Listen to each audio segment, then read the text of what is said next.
모든 문명권에는 신들이 존재합니다. 아궁이를 지켜주는 신부터 나라를 지켜주는 신까지, 전쟁의 신부터 평화의 신까지, 곤충의 수호신부터 사람의 수호신까지 그 역할도 매우 다양합니다.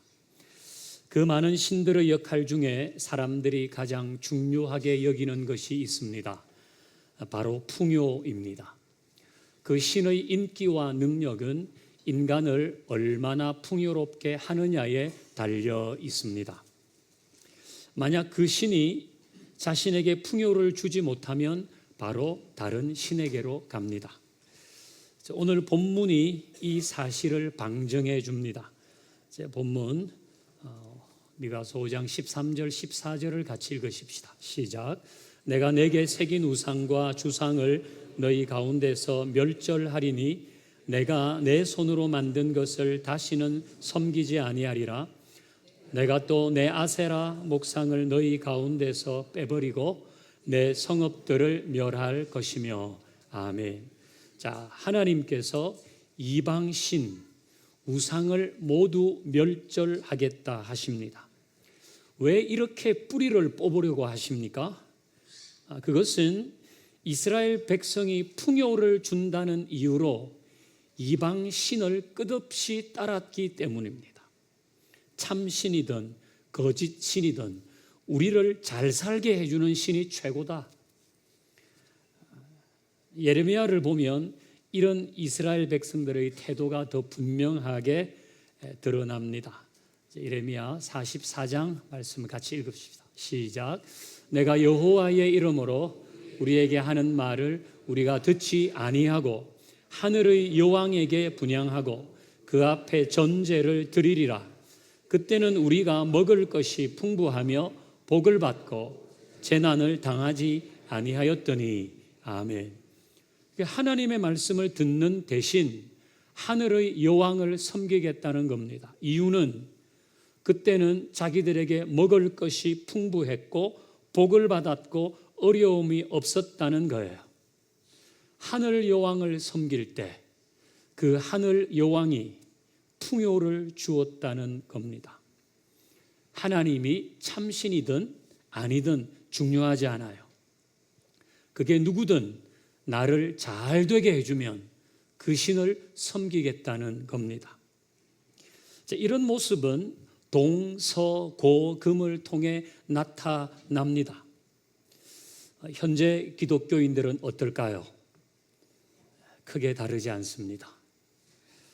기독교인들도 하나님이 살아계시다, 하나님이 우리를 사랑하신다, 하나님이 우리를 돌보신다, 그 모든 것을 풍요라는 기준으로 받아들입니다. 내 주식이 올라가고 나의 부동산이 좋은 가격에 매매되고 그러면 하나님이 돌보신다고 여깁니다. 승진하고 합격하고 큰 집으로 옮기고 병이 나으면 하나님이 나와 함께 한다고 생각합니다. 그러나 반대면 하나님은 나를 돌보지 않는다고 여깁니다. 즉 풍요와 형통을 기준으로 하나님의 존재를 확인하고 하나님의 역사하심의 여부를 판단합니다. 여러분은 어떤 것 같습니까? 오늘 예배의 자리에 나왔지만 내 일상에서 풍요와 형통이란 단어를 더 올릴 수 없어서 좀 불편한 마음을 가지고 있지는 않습니까? 그런데 여러분, 이 풍요는 나에게 하나님의 사랑이 있는가 없는가를 결정하는 기준이 될 수 없습니다. 풍요는 하나님의 존재 여부를 결정하는 잣대도 아닙니다. 풍요는 하나님의 동행에 대한 척도가 아닙니다. 풍요는 그냥 하나님이 주시는 선물일 뿐입니다. 하나님은 우리의 삶을 풍요롭게 하시는 분이지만 풍요를 주는 것이 하나님이 존재하시는 목적의 전부, 그 이유의 전부가 아닙니다. 풍요는 우리가 예배하는 이유도 아닙니다. 우리 신앙생활의 목적도 아닙니다. 하지만 세속적인 가치관은 풍요가 전부라고 부추깁니다. 그래서 풍요와 형통이란 단어를 떠올릴 수 없으면 예배당에 나와 앉아 있지만 기분은 썩 좋지 않아요. 성경에 나오는 인물 중에 풍요로움으로 둘째 가라면 서러울 사람이 있습니다. 욥입니다. 욥의 재산은 양이 7,000마리, 낙타가 3,000마리, 소가 1,000마리, 암나귀가 500마리입니다. 종도 많았습니다. 이 정도면 당시의 만수르입니다. 중동의 억만장자죠. 거기다가 욥은 하나님이 인정하시는 믿음의 사람, 악에서 떠난 자였습니다. 이 정도면 퍼펙트합니다. 완벽한 삶입니다. 자, 그러던 어느 날 사탄이 하나님께 와서 욥에 대해서 말합니다. 요지는 이겁니다. 욥기 1장 11절을 같이 보십시다. 시작. 이제 주의 손을 펴서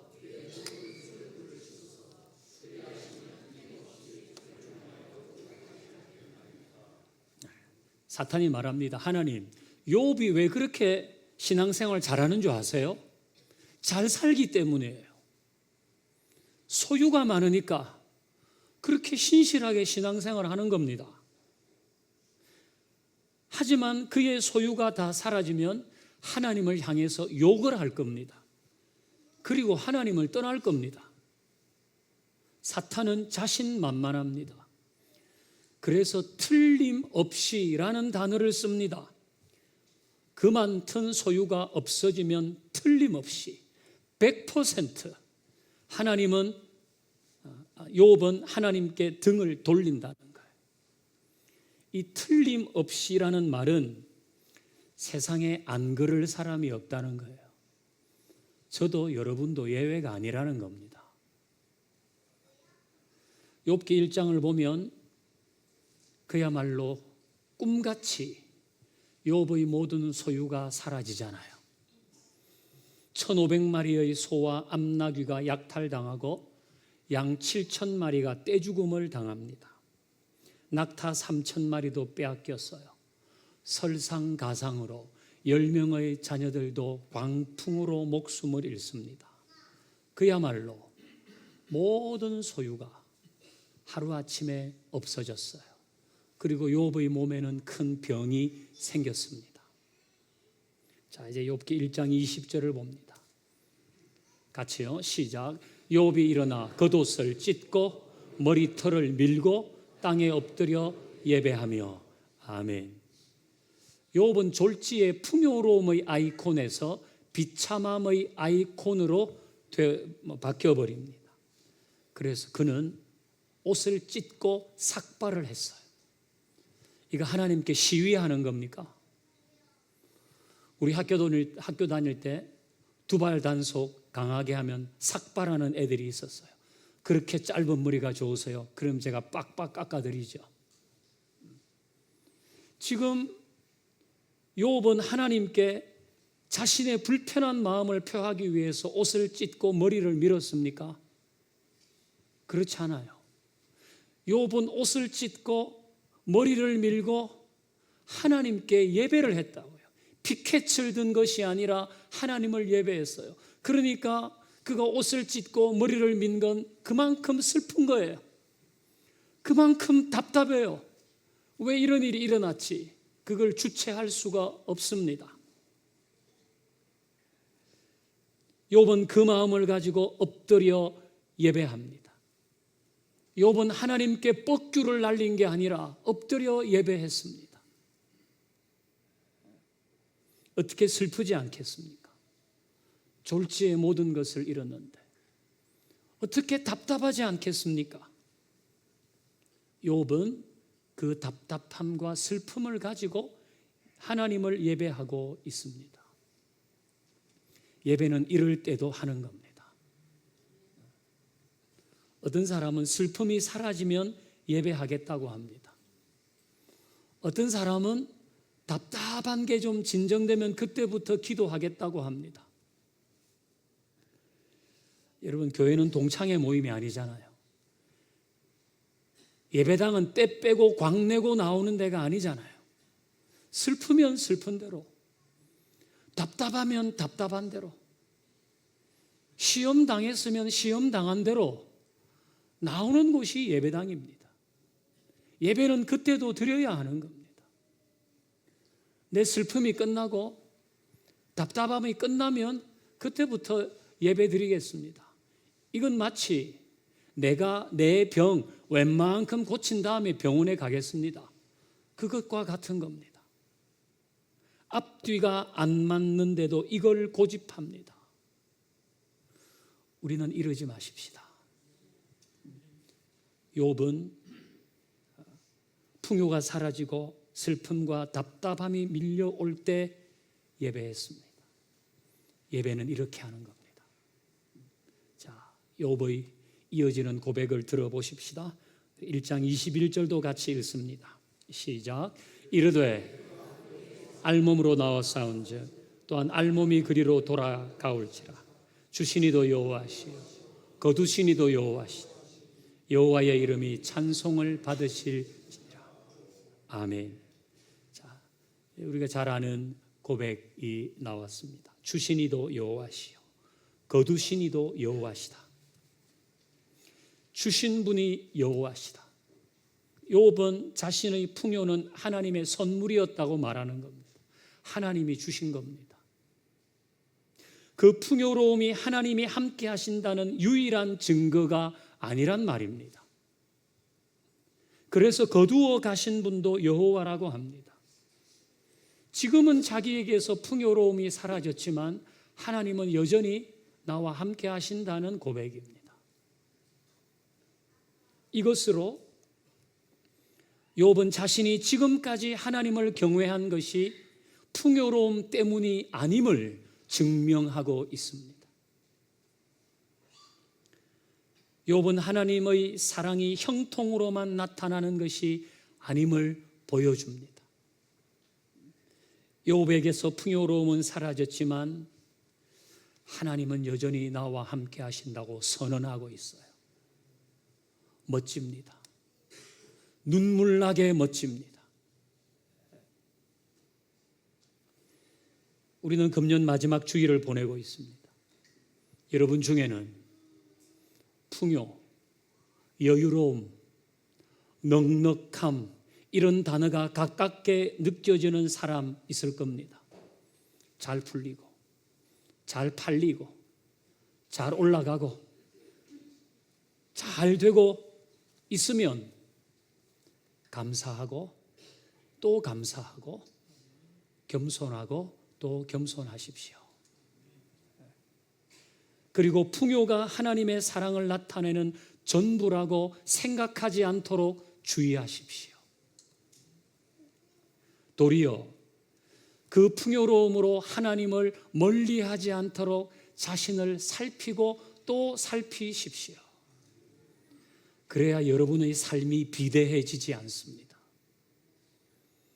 그래야지 민첩해집니다. 그래야지 주를 위해서 내가 어떻게 살아야 될지에 대해서 생각하고 바로바로 움직일 수 있습니다. 한 해를 마감하는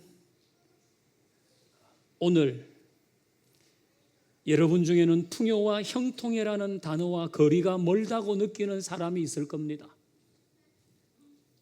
그렇다고 하나님의 사랑이 떠난 것이 아닙니다. 버리신 것은 더 아닙니다. 그러니 실망하지 마십시오. 부끄러워하지도 마십시오. 우리가 미처 알지 못하지만 하나님은 떠나신 것이 아니고 우리가 헤아릴 수 없는 하나님의 뜻이 거기에 있는 겁니다. 자책하거나 비관하지도 마십시오. 하나님의 섭리가 있고 나에게 돌이키라는 사인이 있을 뿐입니다. 이걸 인정해야 삶이 견고해져요.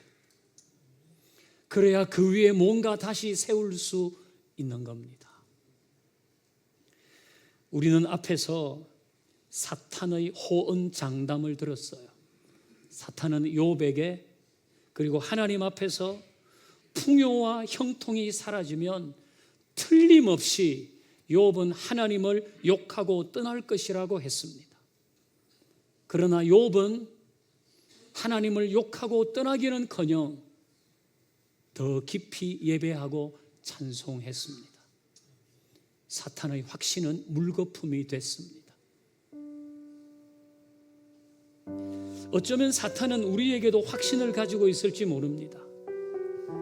그래서 하나님 앞에서 이렇게 말할 수도 있죠. 하나님, 누구누구에게서 형통이 사라지면 그는 하나님을 떠날 겁니다. 누구누구에게서 어려움이 생기면 그는 하나님께 등을 돌릴 겁니다. 사탄은 확신하고 있는지 모릅니다. 우리는 그 사탄의 확신이 물거품이 되게 하십시다. 어떤 경우도 풍요를 기준으로 하나님의 사랑을 이해하거나 하나님의 복주심을 판단하지 마십시다. 도리어 모든 날, 모든 순간에 하나님은 여전히 나의 하나님이심을 확신하며 예배하십시다. 이것으로 나의 순전한 믿음을 드러내고 하나님이 다시 세우시는 은혜를 누리는 사람 되기를 주의 이름으로 축원합니다. 이제 함께 찬양하십시다.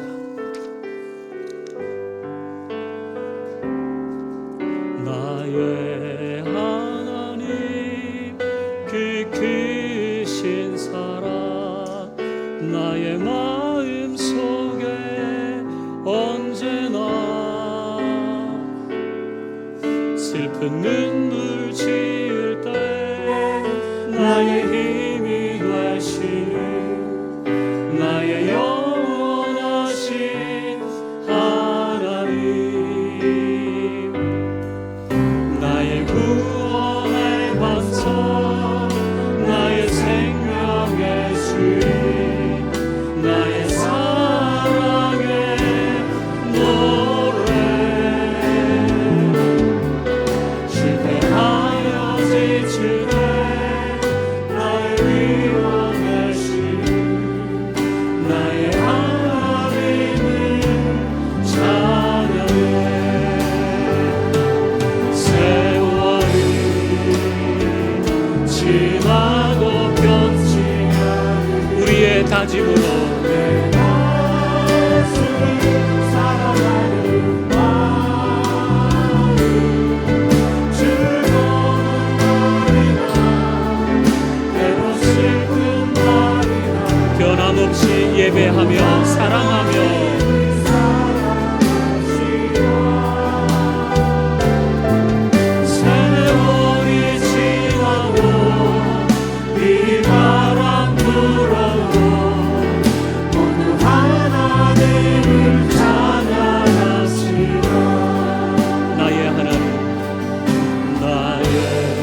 하나님은 우리의 삶에 풍요로움을 주시는 분이지만 풍요를 주는 것이 하나님이 존재하시는 이유의 전부는 아닙니다.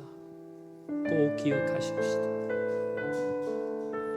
잘 되고 있다면 감사하고 또 감사하고 겸손하고 또 겸손하십시오. 그리고 풍요가 하나님의 사랑을 나타내는 전부라고 생각하지 않도록 주의하십시오. 도리어 그 풍요로움으로 하나님을 멀리하지 않도록 자신을 살피고 또 살피기를 기도하십시오. 풍요와 형통이라는 단어와 거리가 멀다고 느끼는 사람, 실망하지 마십시오. 부끄러워하지 마십시오. 자책하거나 비관하지도 마십시오. 우리가 미처 알지 못하는 하나님의 뜻이 거기에 있다는 것과 또 하나님께서 나에게 원하시는 일이 그것을 통해서 메시지로 전해진다는 것 기억하고 하나님의 섭리를 신뢰하며 사십시다. 그래서 우리 삶이 더 견고해지고 하나님이 그 위에 무엇을 다시 세우시는 은혜가 있기를 원합니다. 우리 기도하고 사탄이 틀림없이 하나님을 떠날 것이라고 확신에 차서 우리에게도 말할 수 있습니다.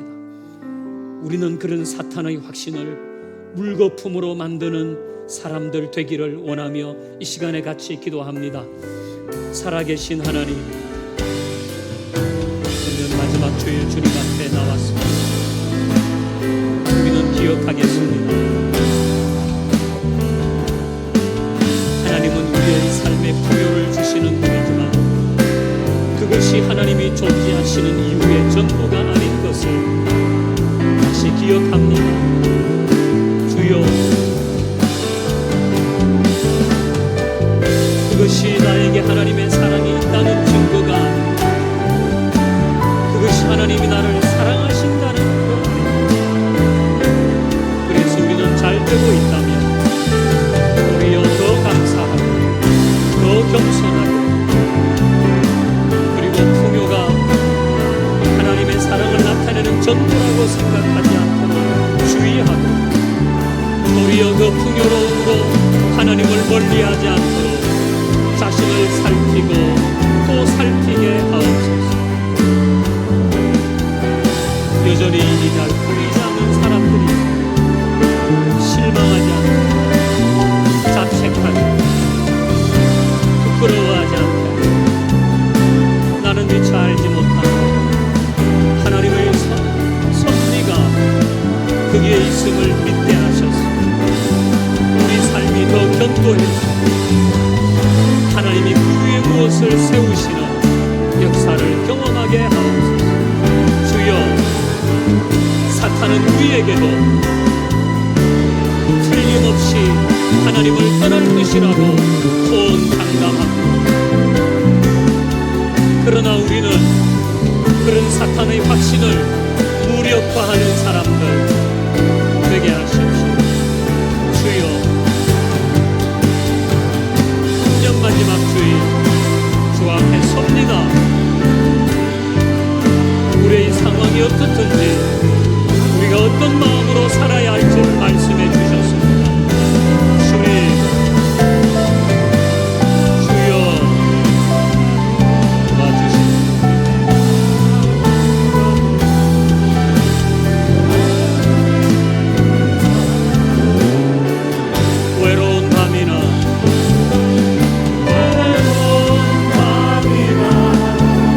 험한 돌짝이라도 나의 하나님